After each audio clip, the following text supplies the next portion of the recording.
అక్కడ ముఖ్యంగా నిన్న మొన్న అన్నిట్ల న్యూస్లో వస్తుంది. ఆడ మధు పార్క్ రిడ్జ్ అనే అపార్ట్మెంట్. మీ కాన్స్టిట్యున్సీ కదా? చేవెళ్ళ నియోజకవర్గం, చేవెళ్ళ అసెంబ్లీ నియోజకవర్గం, Rajendra Nagar assembly, Chevella MP parliament. నేను అక్కడ 3-4 సార్లు పోయినా. నేను అక్కడ అది మా ఊరితో వల్లే ఉంటుంది గోల్కొండ ఫోర్ట్. అది గత 15 ఏళ్ళ సంది చూస్తున్నా. అది అదేంది కాంపౌండ్ వాల్ కట్టిండ్రు, బునియాద్ తీసిండ్రు, మెల్లమెల్ల అపార్ట్మెంట్ అయినాయి. తర్వాత ఆల్మోస్ట్ 15 ఏళ్ళ సంది అది అమ్మిండ్రు. ఎంతోమంది ఉంటుంది. అండ్ అక్కడ ముఖ్యంగా అందరూ అన్ని రాష్ట్రాల నుంచి, ఎందుకంటే రిటైర్డ్ ఆర్మీ వాళ్ళు అక్కడ ఉంటారు. దాని అన్ని పర్మిషన్తో కట్టిండ్రు. ఇప్పుడు వాళ్ళకి నోటిఫికేషన్ వచ్చింది ఏంటంటే మీ అపార్ట్మెంట్ కూలగొడతాము, ఈ గాంధీ సరోవర్ ప్రాజెక్టు ఇది అవసరమని. అయితే హఠాత్తుగా బోల్ట్ ఫ్రమ్ ద బ్లూ అంటారు, ఒక పిడుగు పడ్డట్టు పడ్డది వాళ్ళ మీద. అరే ఇన్నేళ్ళు ఉంటుంది, పర్మిషన్ తీసుకొని ఉంటుంది, ట్యాక్స్ కడుతున్నాం, కరెంట్ బిల్ కడుతున్నాం. ఇది మమ్మల్ని అడగానే సడన్లీ నోటీస్. అంటే సాధారణంగా పబ్లిక్ హియరింగ్ అవుతుంది. పబ్లిక్ హియరింగ్ అందరి అభిప్రాయాలు తీసుకొని అండ్ వ్యతిరేకిస్తే వాళ్ళని కన్విన్స్ చేయాలి, ఏది ప్రభుత్వమైనా చేయాలి. కానీ హఠాత్తుగా నోటీస్ వచ్చింది. వాళ్ళు నిజంగానే ఎంతోమందికి నిద్ర పట్టలేదు. మా ఇంటికి 10 ఫీట్లు పోతున్నాయంటేనే నాకు నిద్ర పట్టలేదు. ఎందుకంటే అక్కడ మా పిల్లలు ఆడుకుంటారు. మా మొత్తం ఇల్లు పోతుందంటే ఎంత బాగా ఉంటుంది. అయితే నేను అనుకునేది ఏంటంటే ఏ ప్రభుత్వం, ఏ రాజకీయ నాయకుడైనా ఏమైనా చేయడు, మంచోడైనా చెడ్డోడైనా, ఈ పార్టీ ఆ పార్టీ, ఆయనకు నష్టమయ్యే పనులు ఆయన చేయడు. ఆయనకు రాజకీయంగా నష్టమయ్యే పనులు అసలే చేయడు. అది వ్యక్తిగతంగానైనా ప్రభుత్వానికన్నా లాభమయ్యేది చేస్తాడు. దీంట్లో లాభమయ్యేది ఏం చూడు, కానీ వేరే వాళ్ళకి నష్టమవుతుంది. అవును, సుందరీకరణ చేస్తారు దీన్ని, గ్లోబల్ సిటీ. అయితే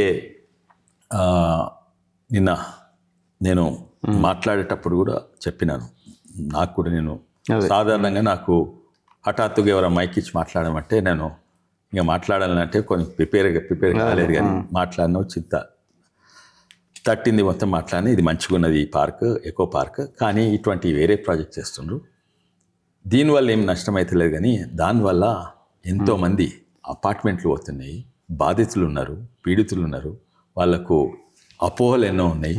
కొందరికి ఏమో నోటిఫికేషన్ వచ్చాయి, మీరు వెళ్ళిపోవాలి ఇక్కడి నుంచి. అంటే మీ లైన్ ఏంటి సార్? ఇప్పుడు వాళ్ళు చేస్తున్నది కరెక్టే కానీ నోటీస్ ఇచ్చి చేయమంటున్నారా, లేదు ఆ కూలగొట్టడమే కరెక్ట్ కాదంటున్నారా? వాస్తవంగా మరి సింగపూర్ ఎట్లయితుంది?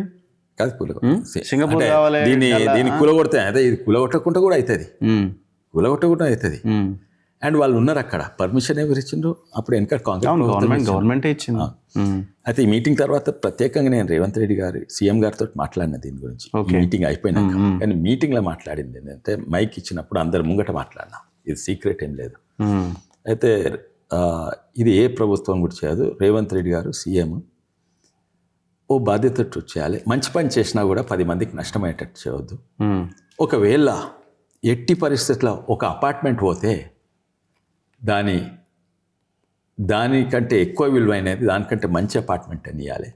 ఒక భూమి పోతే ఆ పోయిన భూమి కంటే ఎక్కువ విలువైన భూమి ఇవ్వాలి, కనీసం సమానం అని ఇవ్వాలి అని మైక్లోనే చెప్పినాను.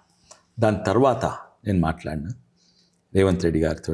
అండ్ అపార్ట్మెంట్లు పోతే అంటే నేను పేరు చెప్పలేదు, మధు పార్క్ అని. తను ఐ థింక్ ఆటోమేటిక్లీ అర్థమైంది. తర్వాత నేను మాట్లాడినప్పుడు చెప్పిన ఇట్లా అపార్ట్మెంట్ పోతే పర్మిషన్ మన ప్రభుత్వం ఇచ్చింది, మన ప్రభుత్వమే కూలగొట్టమంటుంది. అయితే ఇమీడియట్లీ వారు అన్నది ఏంటంటే, ఇది వారు చెప్పిండ్రు ఏంటంటే, నేను వాళ్ళందరూ అంటే కనీసం 400 ఒప్పుకోకుంటే మేము చేయం. ఒకవేళ చాలా మంది ఒప్పుకున్నారు అనుకోండి, అప్పుడు అది 7 ఎకరాలు ఉంది, పక్కనే అంటే ఎగ్జాక్ట్ పక్కక, కాంపౌండ్ వాల్ పక్కక ఆ ప్రాంతం నాకు తెలియదు, కానీ 7 ఎకరాలు ఇస్తాము. ఆ కన్స్ట్రక్షన్ కొరకు పైసలు కూడా ఇస్తాము, ఇచ్చినాకనే మేము ఇది తీసుకుంటామని చెప్పిండ్రు. నాకు సంతోషమైంది. మాట నిలబెట్టుకోరా అది వేరే విషయము. 13 వచ్చే వారంలో ఓ పెద్ద మీటింగ్ ఇక్కడ పిలుస్తారు అనుకుంటా. అక్కడ కొంచెం ఇంకా ఎక్కువ క్లారిటీ వస్తుంది. కానీ వాళ్ళ అనుమతి లేకుండా వాళ్ళను బిస్తరు సామాన్లు అన్నీ తీసి రోడ్డు మీద వేసి వాళ్ళని నిలగొట్టము అని ఓ మాట అయితే ఇచ్చిండ్రు. ఖమ్మం లెక్క గులగొట్టొద్దు అని అన్నారు మీరు. ఖమ్మంలో అట్లే గులగొట్టిరు. అయితే నేను ఖమ్మం లెక్క గులగొట్టినా అనలేదు, కానీ అయితే నాకు కొంచెం సంతోషమైంది. నేను స్పీచ్లో కూడా చెప్పిన నేను అనుకుంటా నాకు నమ్మకం ఉంది ఇట్లా చేయరు అనే స్పీచ్లో చెప్పిన అదే నాకు నమ్మకం ఉంది అని అన్నారు కదా. నాకు నమ్మకం ఉంది ఇట్లా బయట వచ్చిన మాట్లాడినాక కూడా వ్యక్తిగతంగా మాట్లాడినప్పుడు కూడా ఇదే చెప్పింది. కానీ వాళ్ళు వింటలేరు కదా, అంటే వాళ్ళు ఒకటే మాట మీద ఉన్నారు కదా, మాకు ఇదే ఇల్లు కావాలి, ఇక్కడే ఉండాలి, మమ్మల్ని కదిలించకండి అని లైన్ మీదనే ఉన్నారు వాళ్ళు దాదాపు 90%, 100%. ఇంకోటి ప్రాజెక్ట్ మంచిగా సక్సెస్ కావాలంటే కేంద్ర ప్రభుత్వం కూడా సహకరించాలి. ఎందుకంటే ఆడ మిలిటరీ భూములు ఇటు అటు ఉన్నాయి. ప్రైవేట్ వాళ్ళ భూమి గుంజుకొని మిలిటరీ వాళ్ళ భూమి గుంజుకోరాదు కదా. అవును. అయితే వారు రాజ్నాథ్ సింగ్ను కూడా భూమి అడిగిండ్రు. అయితే మేము అంటే తనకు చెప్పలేదు. నేను 3 సార్లు వీళ్ళని కలిసినాను. 2 సార్లు మధుక్ పార్క్ పోయినా. ఓకే. నా బర్త్డే నాడు కూడా పోయినా అక్కడికి. చెప్పిన ఏంటంటే మిమ్లంగిత రోడ్ మీద వేసి ఈ గాంధీ పేరు పెట్టి గాంధీ స్టాచ్యూ పెట్టి చేస్తే మేము డైరెక్ట్ రాజ్నాథ్ సింగ్ చెప్తారు మీరు ఇక్కడ రావద్దు ఇనాగ్రేషన్కు, మీరు ఆ భూమి ఇవ్వద్దు అని నేను చెప్పిన. మా బీజేపీ అధ్యక్షుడు రామచంద్రరావు కూడా నెక్స్ట్ 2వ సారి రామచంద్రరావు గారితో పోయినా అని చెప్పిన. అంటే ఒకవేళ అది మీకు ఇష్టం లేకుండా కూలగొడితే మేము ఆ భూమి మేమైతే రాజ్నాథ్ సింగ్ను ఇక్కడ రావద్దని చెప్తారు. మేము రాజ్నాథ్ సింగ్ నేను అడుకున్నట్టు కూడా తయారున్నాం. ఎందుకంటే రాజ్నాథ్ సింగ్ గమనిస్తే ఇట్లా అన్యాయం అవుతుంటే మనం సహకరించవుతుంది. అయితే రేవంత్ రెడ్డి గారు నిన్న చెప్పుకుంటా రాజ్నాథ్ సింగ్ గారు కూడా 2 చెప్పిండ్రు, సహకరిస్తా అని చెప్పిండు. కానీ మేమైతే వీళ్ళకు వాళ్ళ అనుమతి తీసుకుంది వాళ్ళని రోడ్ల మీద వేయను. ఒక ఫస్ట్ ఆఫర్ ఏమి ఇస్తామంటే ఇది ఏంది 7 ఎకరాలు ఇచ్చి కన్స్ట్రక్షన్ కూడా ఇస్తాం. కొత్త కన్స్ట్రక్షన్ ఉన్న అపార్ట్మెంట్ కంటే ఓ 10% ఎక్కువ స్క్వేర్ ఫుటేజ్ వస్తుంది, కొత్తగా ఉంటుంది. ఉన్న అపార్ట్మెంట్ ₹1,00,00,000 ఉంటే అది 1,50,00,000 ఉంటుంది, అది ఇస్తాము. ఇవన్నీ కూడా చెప్పిండ్రు. అయితే ఈ 2 గిట్ట చేస్తే మేము వాళ్ళు కూడా ఒప్పుకోవాలి కదా. ఒకవేళ మాకు వద్దు ఇంట్లోనే ఉంటామంటే మేము ముట్టుకోమని అన్నారు. అదే. కానీ ఒక్కటి మాత్రం ముఖ్యమంత్రి గారు ఒక్కటి మాత్రం నేను మారవలేను. అది 50 మీటర్ బఫర్ జోన్ ఉంటే 50 మీటర్ బఫర్ జోన్ ఎల్లకాలం ఉంటుంది. అపార్ట్మెంట్లు ఉన్నా 50 మీటర్ బఫర్ జోన్ ఉంటుంది, అపార్ట్మెంట్ లేకున్నా కూలగొట్టి వేరే అపార్ట్మెంట్ ఇచ్చినా 50 మీటర్. అండ్ అది నేను మారలేను. ఇప్పుడు ముందుకు ఎవడన్నా ఏమన్నా చేస్తే అది నా బాధ్యత కాదు, ఇది ఎక్స్ప్లెయిన్ చేస్తాను. అయితే నేను అడిగిన, మరి మీరు మొట్టమొదలు నోటీస్ ఇచ్చి తర్వాత వాళ్ళని ఓదార్స్తారా, లేకుంటే మొట్టమొదలు వాళ్ళ అభిప్రాయం తీసుకొని తర్వాత నోటీస్ ఇస్తారా? అయితే అన్నారు ఏంటంటే కొంతమంది అధికారులు తొందర పడతారు, నేను మాట్లాడతా.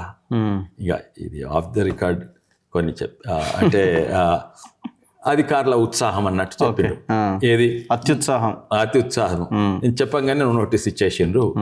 వాళ్ళని కన్విన్స్ చేసి నోటీస్ ఇవ్వాలి కానీ నోటీస్ తను ఒప్పుకున్నాడు. అది తర్వాత ఏదో ఆర్డీఓ ప్రెస్ మీట్ పెట్టినట్టు ఆడియో ప్రెస్ మీట్ కూడా పెట్టిండ్రు.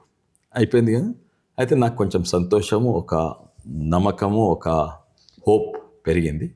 అయితే ఇవాళ పొద్దుగాలనే మళ్ళీ ఇప్పుడే మీరు అక్కడి నుంచి వస్తాను మీటింగ్ మధు పార్క్ నుంచి వాళ్ళందరినీ పిలిచి ఇట్లయింది ముఖ్యమంత్రి గారితో మాట్లాడినా. వాళ్ళు కొంచెం ధైర్యం ఇచ్చిండు, అంటే నాకు ధైర్యం వచ్చింది. ముఖ్యమంత్రి గారికి చెప్పిండ్రు. ముఖ్యమంత్రి గారితో ఇది కూడా అడిగిన, ఇప్పుడు మీరు నాకు వ్యక్తిగతంగా చెప్తుండ్రు కానీ నేను ఇది బయట పోయి సోషల్ మీడియాలో పెట్టాలనా, ప్రెస్ తోటి మాట్లాడాలంటే చెప్పండి, వాళ్ళకి చెప్పండి. అయితే నేను ఏమి వెనక ముందు ఆలోచించకుండా చెప్తున్నాను. ముఖ్యమంత్రి గారు అయితే మాట ఇచ్చిండ్రు. అండ్ ఇది బహుశా వీళ్ళు ప్రెస్లలో పెట్టి ధర్నాలు చేయకుంటే ముఖ్యమంత్రి గారి దృష్టికి కూడా రాకుండా ఏంటంటే ఫస్ట్ నోటీస్ ఇచ్చిండ్రు, తర్వాత ఇప్పుడు మాట్లాడుతుండ్రు. అది ఉల్టా చేసిండ్రు. సరే, సో అయితే నాకు కొంచెం నమ్మకం ఉంది, వాళ్ళకి ఏం కాదు, మంచిగా నమ్మకం ఉంది. 13 తెలుసు. వాళ్ళంతా 100% మేము ఇక్కడే ఉండాలంటే వదిలేస్తారు. 100% ఇక్కడనే ఉండాలి సరగమంటే వదిలేస్తారు. కానీ వాళ్ళకి ఎప్పుడు కూడా ఫ్యూచర్లో రిస్క్ ఉంటుంది. ఎందుకంటే అది మాత్రం మారవలేరు. ఏది 50 మీటర్ బఫర్ జోన్. అయితే ప్రభుత్వం అంటే వెనకట రాజులకు అధికారం ఉండేది. ఆ రాజ్యంలో ఏమైనా చేయవచ్చు, నీ ఇల్లును కూలగొట్టవచ్చు, నా ఇల్లును కూలవచ్చు. ఇప్పుడు ప్రభుత్వం అనేది ఏంది, రేపొద్దున ఇంకో గవర్నమెంట్ వస్తే వాళ్ళు అయినా కూలగొట్టే అవకాశం ఉండొచ్చు. ఇంకో గవర్నమెంట్ మళ్ళీ ఇదే గవర్నమెంట్ వాళ్ళు ఆలోచన మారితేనో చేయవచ్చు. ఇప్పుడైతే చేయరు. ఈ గాంధీ సరోవర్ ప్రాజెక్టు ఇప్పుడైతే చేయరు. మూసీ ఫస్ట్ ఫేజ్ బ్యూటిఫికేషన్ ఇప్పుడైతే చేయరు. ఇప్పుడైతే వాళ్ళకు అవకాశం ఇస్తే ఇప్పుడు మీరు ఇప్పుడు ఒకవేళ వాళ్ళు అక్కడి నుంచి వెళ్ళిపోయి ఇంకొక ప్లేస్ ఇస్తామన్నా సరౌండింగ్ లో అయితే ప్లేస్ ఎక్కడా లేదు కదా. అయితే అదే వాళ్ళు అక్కడ ఇన్ఫాక్ట్ అదే place అడిగాను. పోవాలంటే మీకు హైదర్ షా కోట అవతలకి చిలుకూరు అటువైపు వెళ్ళిపోవాల్సిందే, ఇంకా ఆప్షన్ ఎక్కడ ఉంది ఇంకా. కరెక్ట్ కానీ చిలుకుంటా ఒక వీళ్ళు ఒప్పుకోవాలి కదా. అదే. వీళ్ళు ఒప్పుకుంటే ఏదైతే 450 ఫ్లాట్స్ కమ్యూనిటీ కట్టాలి. 7 ఎకరాలలో ఉన్నది.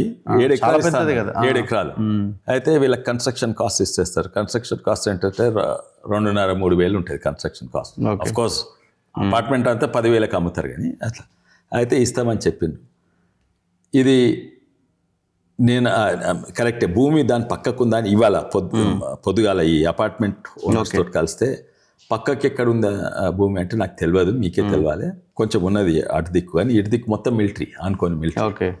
అయితే మిలిటరీ కూడా 40 ఎకరాలు ఇస్తాయని చెప్పిందంట. అగ్రిమెంట్లోనే రాకుండొచ్చు చెప్తాను. సో బహుశా మిలిటరీ నుంచి తీసుకొని ఇస్తారో లేకుంటే ఇంకెక్కడి నుంచి చూస్తారో. గోల్కొండ ఫోర్ట్ ఇటు సైడ్ ఉన్నది, గోల్ఫ్ కోర్స్ దిక్కున్నది, ఇక్కడ సైడ్ ఉన్నాయి. ఆ చుట్టుపక్కలే గవర్నమెంట్ భూములు వస్తున్నాయి. మన తారామతి బారాదారి దగ్గర ఉన్నది, హైదర్ షా కోట్లు ఉన్నది, ప్రభుత్వ భూములు ఇవన్నీ కూడా ఉన్నాయి. ఎక్కడ ఉన్నాయో నాకు తెలియదు కానీ ఇష్టమైతే మాత్రం మిలిటరీ నుంచి తీసుకొని ఇస్తారా ఇంకెక్కడనే ఇస్తారా